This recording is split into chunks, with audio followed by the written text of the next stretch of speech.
here, and I was looking forward to talking to some of the people from Iowa, because I have a situation going on with Iowa right now, and I need some information from them. What I have been doing, which seems like 90% of my time anymore, is enforcing or applying Article 12 of the contract, which is the article that allows management to reassign employees. We generally refer to them as being accessed. Now, with the new contract language where employees can no longer be accessed beyond a 50-mile radius, it's created a lot of problems for the Postal Service, which are always passed on to us and our employees. The post plan that I think Mike spoke about briefly, the plan where they want to reduce the offices to 2, 4, 6 hours, they have put all of those offices on hold, and we actually had discussed moving into those employees. But here recently, they lifted that hold, and just a couple of days ago, I met on about 6 offices, most of them in Hawkeye, where they want to reduce them to 66-hour-a-day offices. And these offices usually have maybe one PTF working there, and you know, our argument is why not let the PTF maintain the hours that are still going to exist, because in some of those offices, it's as much as 32 hours a week that the PTF is working, but their intent is to access that PTF to another office. Then the problem comes up, well, if you don't have work for them here, where are you going to move them to? They can't be moved beyond the 50-mile radius.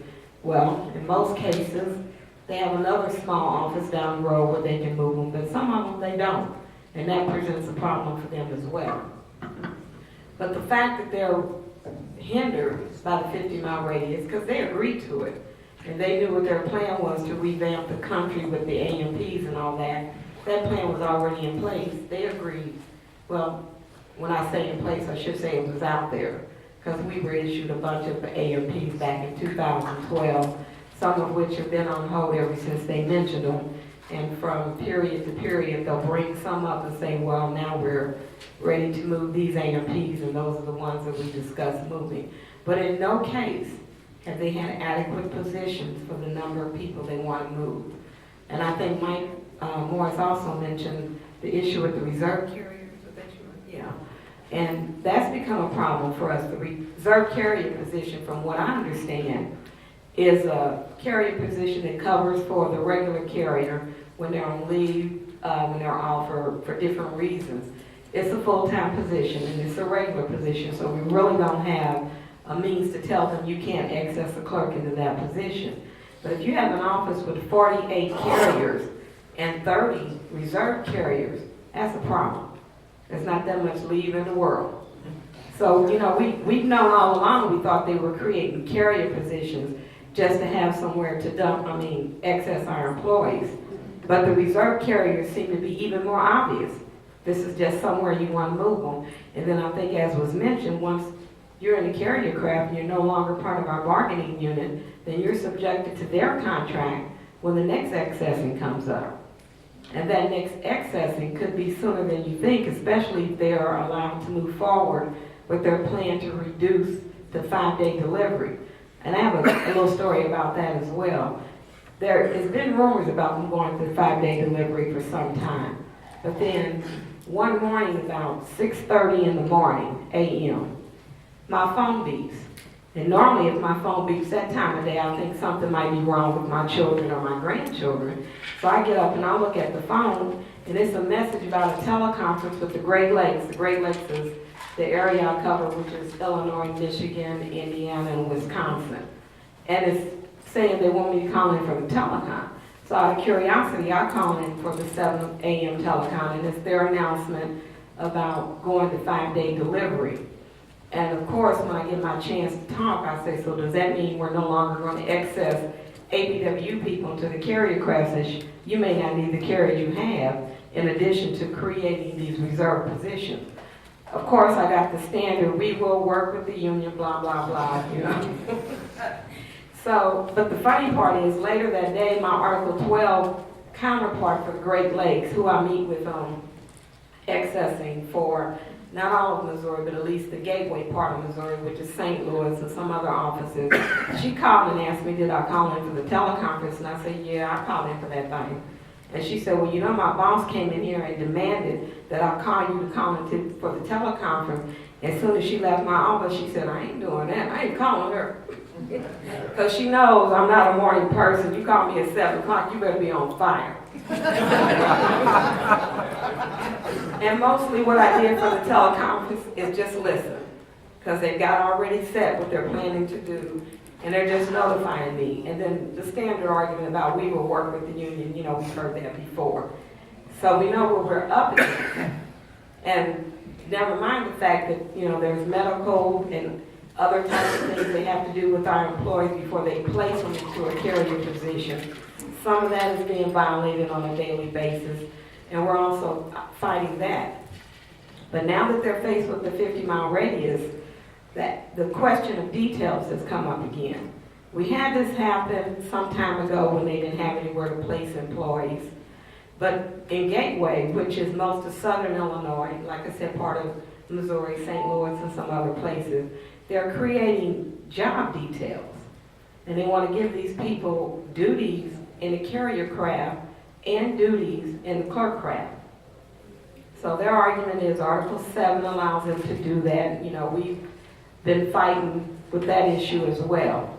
But then they also want to create details that allows them to send one clerk to maybe 25, 30 offices within 100 miles, and we're saying that's improper. So it's not just the fact that they've got Article 12. They know they don't have anywhere to put these people, but their intent is to march on, do what they have to do. I've also been informed by some of the area offices that they're maybe requesting to go beyond the 50-mile radius. Well, that doesn't fall under my purview. That falls under your national president, Mike Morris's Industrial Relations Director, and I'm sure that they will, you know, do what they can to prevent that from happening. And at least if something happens, we'll be informed well in advance. But to my knowledge, and as it stands right now, the radius is still 50 miles. And what they want to get into with us when we're on the phone discussing this is, well, what you want us to do? And what I tell them is, you don't really want me to answer that question because you knew what it was when you did it. But now that you've created this mess, you want us to help bail you out. Well, we don't do that. That's not our job. Our job is to enforce the contract. And for your Article 12 officers, it's Dennis Taft for Missouri, Iowa, and Arkansas. And, you know, I cover Missouri and Iowa. And then your maintenance, Article 12 person is your maintenance MBA, that's Dean Hathaway for Missouri and Iowa. And we always work together to make sure we're covering everything that needs to be done. And if it means that we have to address the employees locally, we've done that. We've done whatever we need to do to make sure our people stay informed of what's going on. And we also answer questions. And when it comes down to the time for a move date, the move date now for people scheduled to move now is February 23rd. So when it gets close to that time, that's when all the questions and issues come up because this person wasn't informed, or I got missed and somebody else got a letter that they would be in excess, but I'm junior and I didn't get one. Well, no, let me take that back. We don't hear from that person. We hear from the senior person who got the letter saying, you know, I'm senior and I shouldn't have been impacted. So it seems that, and especially last year, it's just a flood of that going on. There wasn't a moment's peace for any of it. Now, 2013 has slowed down somewhat, but we have been notified that officers that were on hold to be moved, say in 2014, they want to meet on them now because they may move their move date up till June.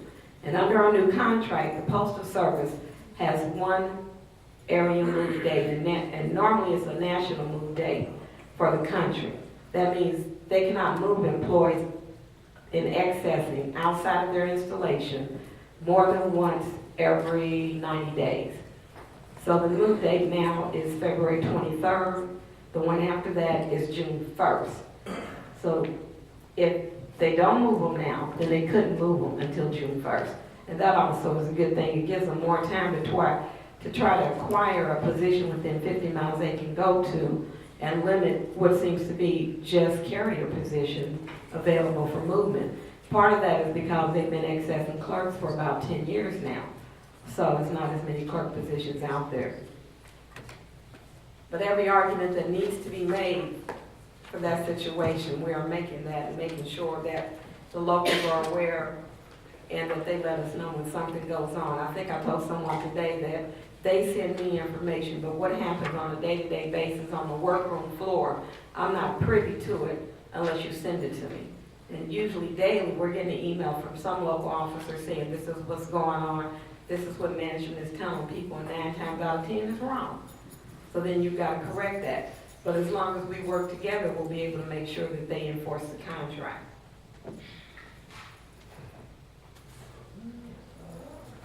I'm looking at my notes too, because since I'm over 39, just a day or two, I have to put on my glasses to see, but now all of you are a blur.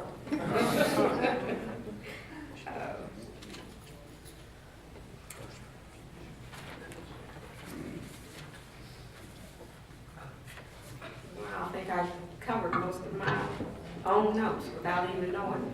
I didn't want to talk for too long because I know we have other speakers and we have a lunch coming up, and I want to give everybody an opportunity to have their say. I think earlier when Mike was talking about the 50-mile radius for the Postal Service being something that we needed, because before that, people were excess for hundreds of miles. And I had the record for excess, because I had people excess from Fort Wayne, Indiana to Utah. And it was 1,700 miles. It was an agreement made that allowed them to go because a wreck site was closing. And there's only 2 wreck sites left are in Wichita and Utah. Some went to Wichita, but others went to Utah, and that was the record. Until someone in the western area decided to excess out of Alaska. I don't know what happened with that, because it was 3,000 miles, so I can't tell you what happened to it. But that 50-mile radius has really been a blessing for us, because they can't force you to go across country anymore.